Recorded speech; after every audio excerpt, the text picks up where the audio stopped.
It must be over a year since I first expressed my desire to have a frank dialogue with the representatives of organized labor.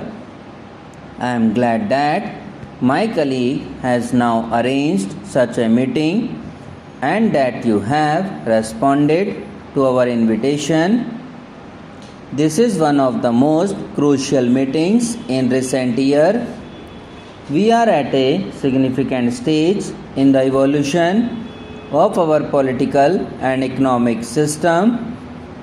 Trade union leaders of allegiance to different political ideologies. Such diversity is expected in an open democratic society. I do, however, hope that within the broad spectrum of organized political opinion ranged around this table, there is basic unity of purpose and a determination to jointly explore avenues of cooperation in tackling our problems of poverty and social injustice. The Minister of Labour and Employment has posed certain specific issues for your consideration. I sincerely hope that at the end of our deliberations, certain definite considerations are reached. For this, it is necessary to approach the problems facing us with temper and spirit required for their solution. We have here leaders who speak for organized labor, who seek to reflect their hopes and aspirations and to ventilate their grievances. It is perhaps understandable that segment of society should equate its own sectional interest with those of the whole. During the last 2 or 3 years, I have been deeply anxious about the deterioration in industrial relations. Strikes, lockouts, and closures have become more frequent and less peaceful. One wonders whether those who speak for management always keep in view the larger picture of Indian poverty. We have strong trade unions to struggle for the interest of labor. We have equally vocal and close-knit organizations of management keen and able to project their point of view, but who is to look after the interest of the vast numbers of the unorganized and the voiceless?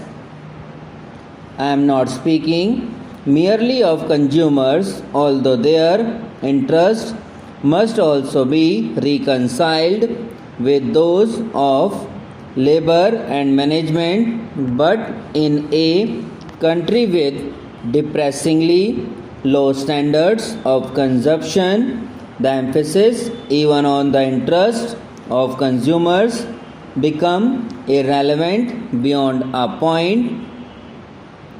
When trade union leaders talk of protecting the living standards of the working class, or when managements use sophisticated jargon about incentives, they hardly seem to have any concern about the problems of the really poor people.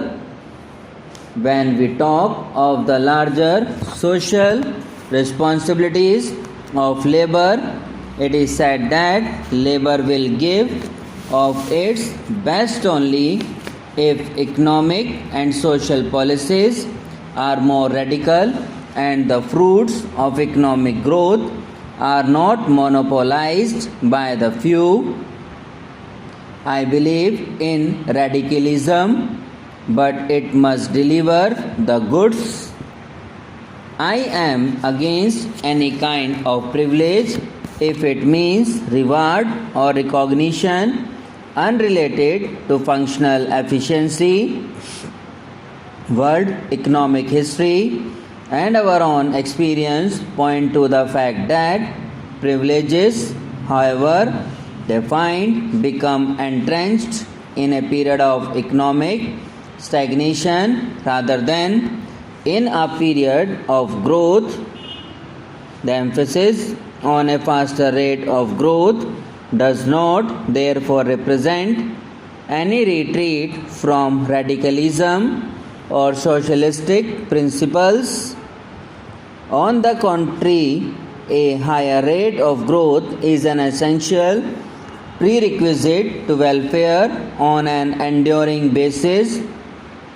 It does not matter to the privileged whether rate is 2% or 6%. They already have the means of a good life at their command. A higher rate of growth is vital for those who are currently unemployed or underemployed. A speedy and substantial increase in production is necessary to generate resources for expansion of employment. Ever since independence, industrial expansion has acted as the pace setter for economy, but in the 2 years it is the increase in agricultural production that has kept the economy moving forward.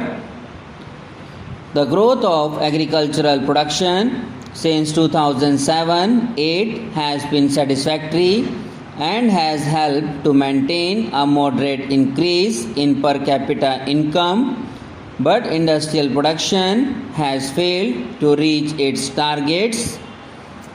In the first 2 years of the fourth plan, it has been only around 6% instead of the expected 10%. An increase in industrial output is essential to the structural transformation of our economy.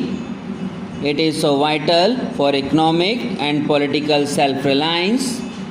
Not for a moment I am suggesting that the lower industrial production in the last few years is due solely or even substantially to industrial strikes, shortages of raw material, obsolete administrative procedures, mismanagement and misdeployment of resources have also hit production. But no observer of our scene will fail to concede that lack of industrial harmony has surely been an important contributory factor. I understand that the number of man days lost as a result of strikes has nearly 3 times, from 6.5 million or so in 2005 to about 19 million in 2010. What we have to consider is whether we can reduce this wastage within the framework of our present social and political order of the country. Subscribe now and press the bell icon. Never miss an update.